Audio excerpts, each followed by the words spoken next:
নমস্কার, কেমন আছেন সবাই? আশা করি ভালো আছেন। লক্ষ্মীপ্রিয়াস ডেইলি ব্লগে আপনাদের সকলকে জানাই অনেক অনেক স্বাগত। আজকে একটা রেসিপি বলবো না বন্ধুরা, একটা শাক রান্না নিয়ে চলে এসেছি। এই শাকটা তোমরা প্রত্যেকেই পরিচিত, আবার পরিচিত নয়। তো এই শাকটা গুণাবলী সম্পর্কে একটু বলে নিই, তারপরে রান্নাটা শুরু করব। তো আজকে যে রান্নাটা সেটা হচ্ছে লালতের শাক রান্না। এটা খুব পুষ্টিকর একটা, এই গরমের জন্য খুব হেলদি রেসিপি শাক। তো এইটা অবশ্যই গরমের মধ্যে খাওয়া উচিত। আমাদের প্রচণ্ড পরিমাণে শরীরকে সতেজ রাখে এবং প্রচুর পরিমাণে ফাইবার রয়েছে, আমাদের শরীরকে অনেক বেশি হেলদি রাখে। কড়াই নিয়ে নিয়েছি আর এখানে একটু ভালো জল আমি দিয়ে নিলাম কড়াইয়ে। তারপরে আমি যে শাকগুলো ধুয়ে রেখেছিলাম সেই শাকগুলো খুব ভালো করে আমি সিদ্ধ করতে দিয়ে দেব। আর এই লালতে শাকটা সিদ্ধ করার পরেই ছুঁকবো বন্ধুরা। তোমরা কে কীভাবে এই শাক তৈরি করো অবশ্যই কমেন্ট সেকশানে আমাকে জানাবে। আর এই শাক কারা কারা খাওনি এখনো পর্যন্ত তারাও কিন্তু জানবো অবশ্যই।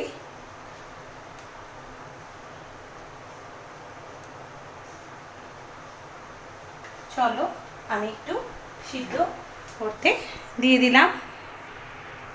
এবার সামান্য একটু হলুদ আমি অ্যাড করব। শাকে সবাই হলুদ দেয় না, কিন্তু আমার মা বলেন একটু হলুদ দেওয়া উচিত, যেহেতু শাক একদম হলদে খেতে নেই সেটাই বলে।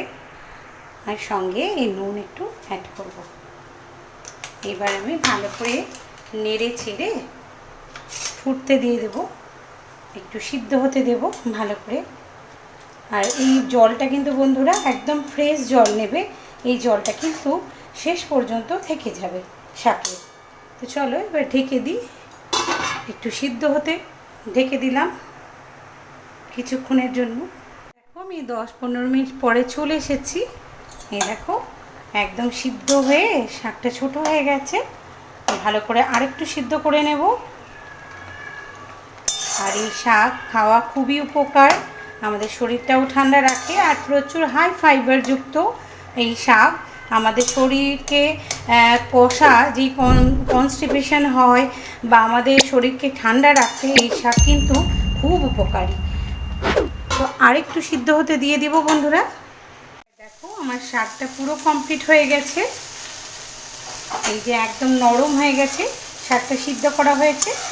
এবার শাকটাকে ফুঁকে দেব। তো চলো সম্বরা দেব। সিদ্ধ করে রাখা এই লালচে শাকটা আমি একটা পাত্রে ঢেলে নিলাম। এবার আমি কড়াইটাকে ধুয়ে সম্বরা দেব শাকে।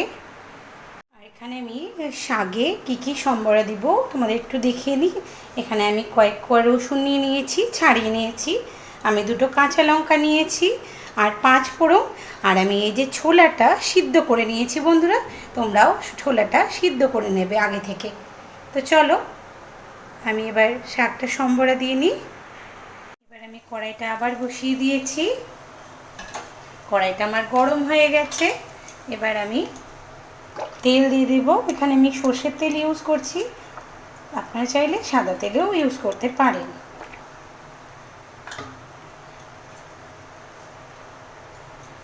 আর এই শাক কে কীভাবে রান্না করো অবশ্যই একবার কমেন্ট সেকশানে জানাবে।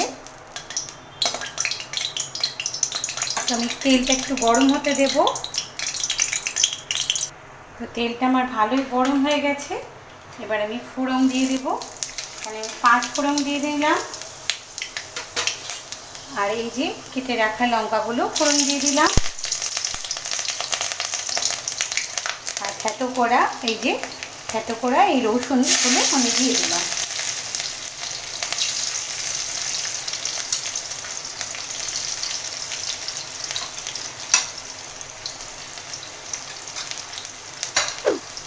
এবার একটু আমি নাড়াচাড়া করে নেব।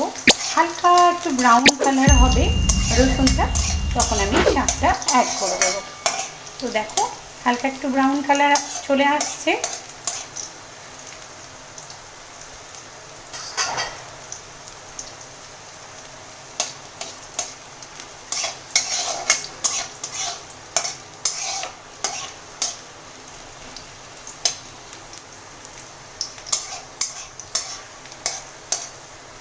এবার ব্রাউন কালার চলে এসছে, দেখো কি সুন্দর।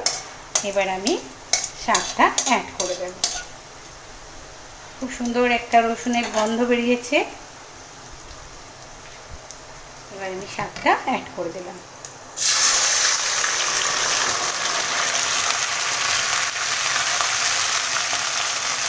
এবার আমি একটু জল অ্যাড করে দেবো।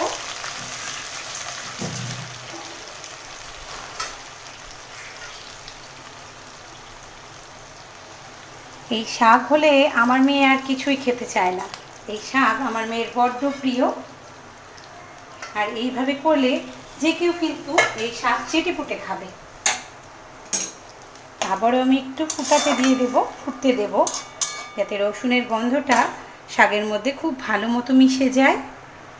হ্যাঁ, আমি সিদ্ধ করে রাখা এই ছোলাটাও অ্যাড করে দেব। বন্ধুরা, এই ছোলাটা কিন্তু সিদ্ধ করে নিতে হবে, তারপরে অ্যাড করতে হবে, নাহলে শক্ত থেকে যাওয়ার একটা চান্স থাকবে। তো এবার আমি ঢেকে দেব কিছুক্ষণের জন্য।